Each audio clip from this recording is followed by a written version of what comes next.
Саламатсызлар, бүгін Қырмыжғалынан 1337 күні эфирде заман студияда сілерімен Шевкет Аматулаев селямлайым.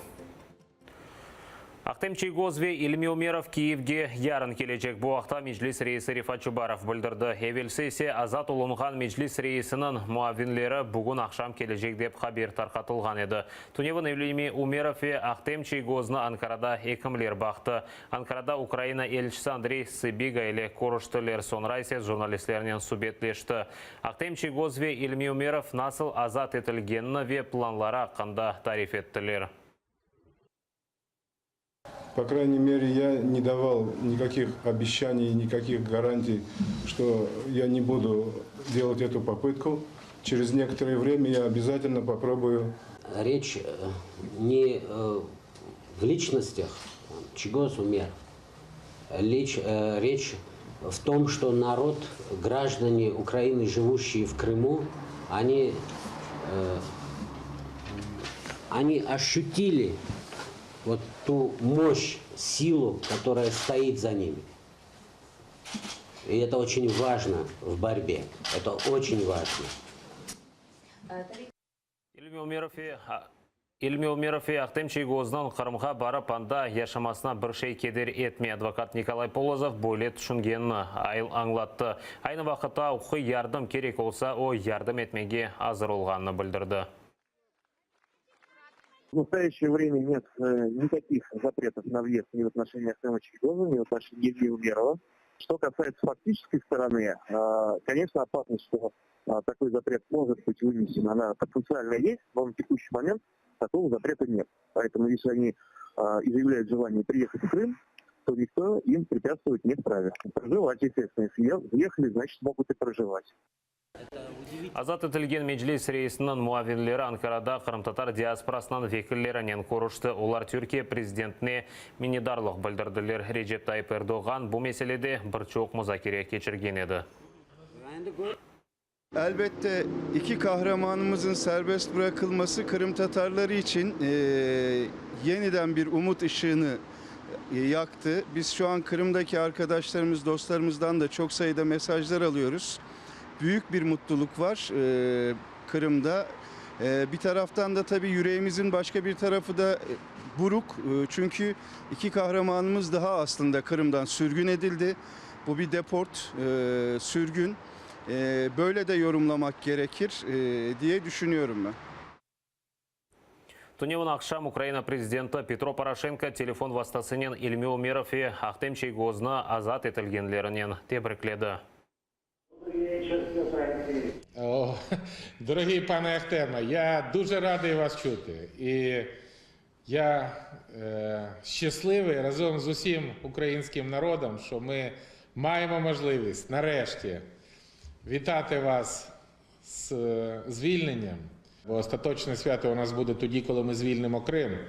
І весь кримсько-татарський народ, і всі мешканці Криму можуть опинитися нарешті на волі в Україні. Я вам честно скажу, вот я как бы всех президентов пережил, да? Но я первый раз, находясь в тюрьме, я в лицо им говорил, что мой президент Порошенко. Я не знал, что меня освободят.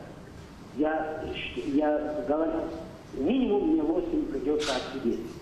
Я вообще предполагал, что я сперва попаду, как положено, сперва к своему президенту, потом поеду в турне. Ну так случилось. Я вообще думал, что меня в Сибирь везут. Что мне до последнего не говорили.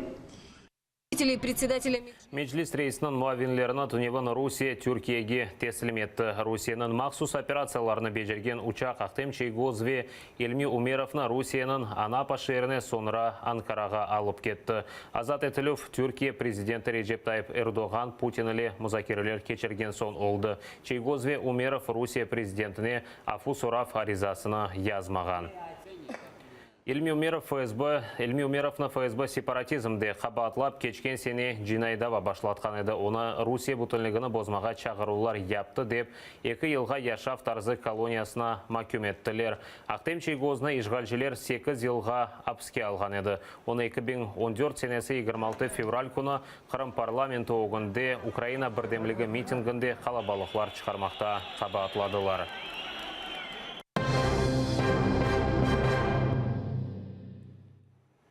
Интернетте гежесі Киевде олған терактның ilk кадрлары пейда oldu. Видеода көрінеки Эспрессо телеканалының бинасы янында қалдырылған мопед патлай. Теракт нәтижесінде 2 инсан елак oldu, учы яраланды. Зарар көргенлерден бірі Украина халық депутаты Игорь Масейчук. Шымдуы хастаханеде болуына гежесі оны амелияттан кечірділер. Екімлер айтқанына көре саясетчінің алы ағыр екен.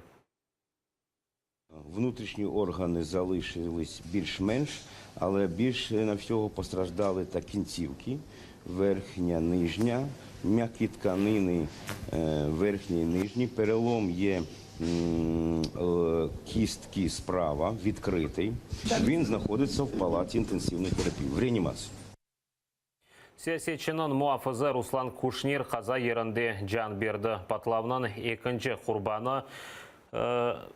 құрбаны хастаханеде елак oldu. O 36 yaşında olған yolcu Михаил Мурмуль. O хастаханеде вефат etті. Киев прокуратурасында терактның 3 версиясını açıkladılar.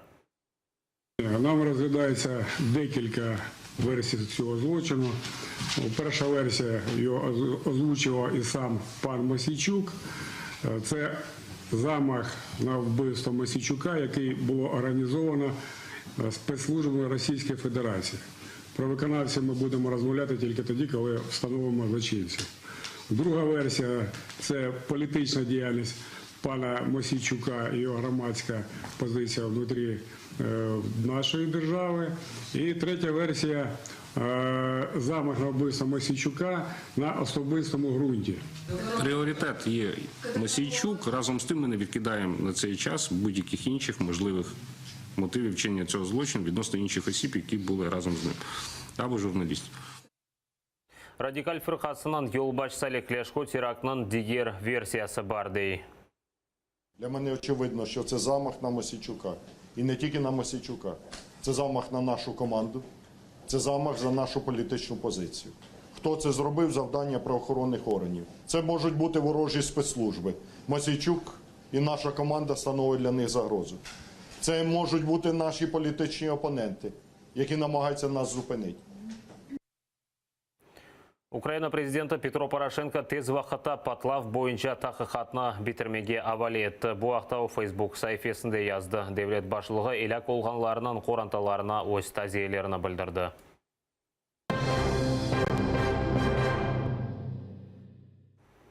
Харьковте yüz берген yol қазасынан құрбанлар сайысы артты. Хастаханеде Диана Берченко вефат етті. Қыз 20 yaşында еді. Октябрьнің 18-інде Lexus машинасы қалдырымда олған инсанларны басқан еді. Қыз о вақыт ағыр яраларынан хастаханеге еткізілген еді. Екімлер 8 күн девамыда оның сағлығы үшін күрештілер. Перевести с медицинского на общепонятный язык причину ее смерти, организм просто устал бороться за жизнь. У нее были многочисленные переломы, разрыв легкого, у нее была тяжелейшая черепно-мозговая травма, уже начался отек мозга. Врачи делали все, что они могли, но... Харьковте қаза кечкен авто олған еді уақыт шер мерkezінде Lexus ве Volkswagen арабалары чатышты. Lexus дүмені башында 20 yaşında олған Алена Зайцева еді. Чатышмадан соң оның арабасы қалдырымға шығып инсанларны басты. О вақыт 5 кіші жан берді, 6 инсан яраланды. Lexus айдавчысыны махкеме апске алды. Saat hazır olған sonki haberimiz edepіңізге қайырлы ақшамлар тілейім. Эфирімізді бүгін программасы девам етемені сесілерінен saat 21-ге қадар. Сауықлашам көрішкенже.